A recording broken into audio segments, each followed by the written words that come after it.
இல்லை, எங்களுடைய கட்சி சார்பாக எங்களுடைய தலைவருடைய கடிதத்தை நாங்கள் தலைமை அலுவலகத்தில் தோழர்கிட்ட கொடுத்துருக்கோம். அவங்களுடைய கூட்டங்கள் நாளைக்கு முடிஞ்ச பிறகு கண்டிப்பாக எங்களுக்கு அதுக்கான பேச்சுவார்த்தை நடத்தி எங்களுக்கு முடிவு சொல்கிறேன்னு சொல்லியிருக்காங்க. வேற யார் யாரெல்லாம் சந்திச்சிருக்கீங்க சார்? இந்திய கம்யூனிஸ்ட் கட்சி இது இல்லாமல் வேற யார் யார்?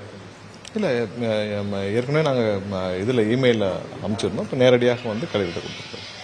ஏற்கனவே காங்கிரஸ் கூட்டணிக்குள்ள வந்துட்டாங்க. கம்யூனிஸ்ட் கட்சிக்கும் விசிகாக்கும் நம்ம அழைப்பு கொடுத்தாச்சு. அவங்க தரப்புக்கு நம்ம என்ன மாதிரியான பதில் நமக்கு வந்திருக்கு? இல்லை, அவங்க ஆலோசிச்சுட்டு அவங்களுடைய இதெல்லாம் ஆலோசிச்சுட்டு அவங்களுடைய செயற்குழு பொதுக்குழுவில் அவங்களுடைய கூட்டங்கள் அவங்களுடைய ப்ரொசீஜருக்குள்ள அவங்களுடைய கமிட்டியில் ஆலோசிச்சுட்டு சொல்லுவாங்க. கண்டிப்பாக நேரில் ஒரு தடவை சந்திச்சு கவர்னர் சந்திச்சிருக்காரு தலைவர். என்ன சொன்னாங்க? என்ன இல்லை, அது சம்பந்தமாக கண்டிப்பாக ஒரு நாள் 2 நாள் வெயிட் பண்ணுவோம். இல்லை, ஒரு நாள் வெயிட் பண்ணுவோம். வெயிட் பண்ணிட்டு நான் அது சம்பந்தமாக நாங்கள் டீட்டெயிலாக சொல்லுவோம். ஒரு நாள் வெயிட் பண்ணுவோம்.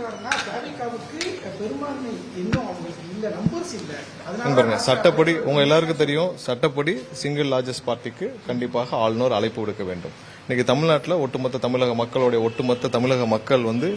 எங்களுடைய தலைவர் முதல்வராக வேண்டும் என்று இன்னைக்கு தமிழகம் முழுவதும் சிங்கிள் லார்ஜஸ்ட் பார்ட்டியா எங்களுடைய தமிழக வெற்றி கழகத்திற்கு வாக்களிச்சிருக்காங்க. தமிழக வெற்றி கழகத்தை கண்டிப்பாக அவர் அழைக்க வேண்டும். அதுக்கான கடிதத்தை கொடுத்திருக்கிறோம். நம்ம பொறுத்திருந்து பார்ப்போம். இல்லை, பொறுத்திருந்து பார்ப்போம். டைம் இருக்கு. நேற்று கொடுத்துருக்கோம். இன்னைக்கு காலையில திரும்பவும் அது சம்பந்தமாக சிங்கிள் லார்ஜஸ்ட் பார்ட்டியா தமிழக வெற்றி கழகத்தை கண்டிப்பாக அழைக்க வேண்டும்.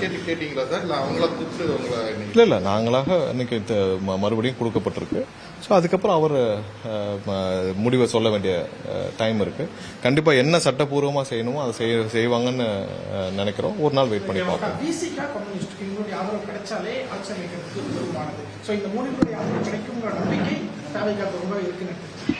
இல்லை, அது கண்டிப்பா எங்களுடைய ஆதரவுகளை கோரி இருக்கிறோம். கண்டிப்பா அவங்களும் அதை ஆலோசிச்சுட்டு முடிவு சொல்லுவாங்க. கொடுத்திருக்கோம். ஐயுஎம்எலுக்கு கண்டிப்பா கொடுத்திருக்கிறோம். நேர்லயும் அழைப்பு கொடுக்கப்பட்டுள்ளது. கண்டிப்பா அவங்க என்ன சொல்றாங்கன்னு பார்ப்போம். வேற என்டிஏ கூட்டணியில் உள்ள ஏதாவது கட்சிகளுக்கு அழைப்பு ஏதாவது கொடுத்திருக்கீங்க? இல்லை, இது வரைக்கும் இல்லை. அதற்கான எண்ணமும் இல்லை. இப்போ அமைச்சரவை பதவி கூட எதிர்பார்க்கறாங்க. அதெல்லாம் நம்ம எப்படி முடிவு பண்ண போறோம்? இல்லை, ஆதரவு வரட்டும். அதுக்கான ஏற்கனவே சொல்லியாச்சு. அதில் ஆட்சியிலும் பங்கு, அதிகாரத்திலும் பங்குன்னு எங்கள் தலைவர் முதல் மாநாட்டிலே சொல்லிட்டார். அனைவருக்கும் கண்டிப்பாக ஆட்சியில் பங்கு, அதில் அவங்களுடைய பார்ட்டிசிபேஷன் எல்லாம் இருக்கணுன்றதான் எங்களுடைய எண்ணம். அதுதான் ஒரு ஜனநாயகத்திற்கு எல்லாருக்கும். ஏன்னா அவர்களுக்கும் ஒவ்வொரு கட்சிக்கும் அந்த கட்சிக்கு பொதுமக்கள் வாக்களிச்சிருக்காங்க. அவங்களும் அவங்களுடைய கொள்கையை நிறைவேற்றத்துக்கு ஆட்சியிலும் அதிகாரத்திலும் பங்கு இருந்தால் தான் அதை செய்ய முடியும். அதில் எங்களுடைய தலைவர் ஏற்கனவே முதல் மாநாட்டில் அதை சொல்லியிருக்கிறார்.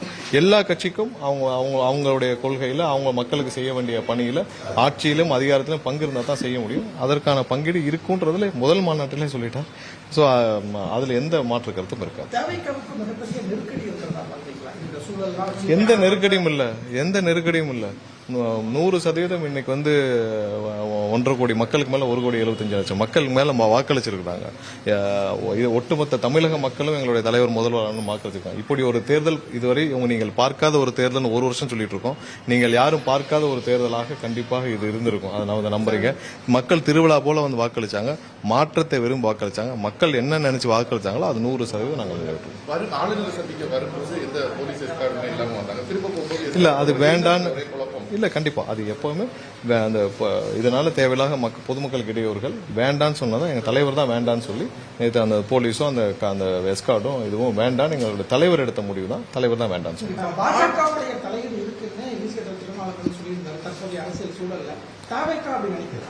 பாருங்க, எந்த சூழ்நிலையும் நீங்க பாத்துருப்பீங்க என்ன நடந்துட்டு இருக்குன்னு. எந்த சூழ்நிலையிலும் நம்ம ஒரு நாள் வெயிட் பண்ணி பார்ப்போம். கவர்னர்கிட்ட கொடுத்துருக்கோம். என்ன வருதோ நம்ம வெயிட் பண்ணி பார்ப்போம். அதனால ஒன்றும் இல்லை. ஒரு நாள் நேற்று தான் கொடுத்துருக்கோம். இன்னைக்கு ஒரு நாள் இருக்கு. சட்டப்படி என்ன செய்யணுமோ அதை கவர்னர் செய்வார்னு நினைப்போம். செய்யலைன்னா அதுக்கு அடுத்த முடிவுகள் என்ன செய்யணும் பார்ப்போம். No, fine. I think we'll take time.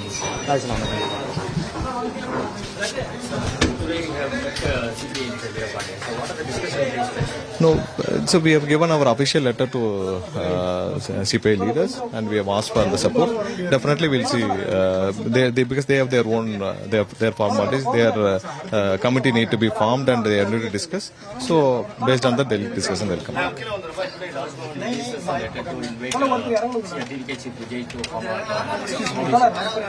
No, we did not get any official. We'll wait for the official confirmation.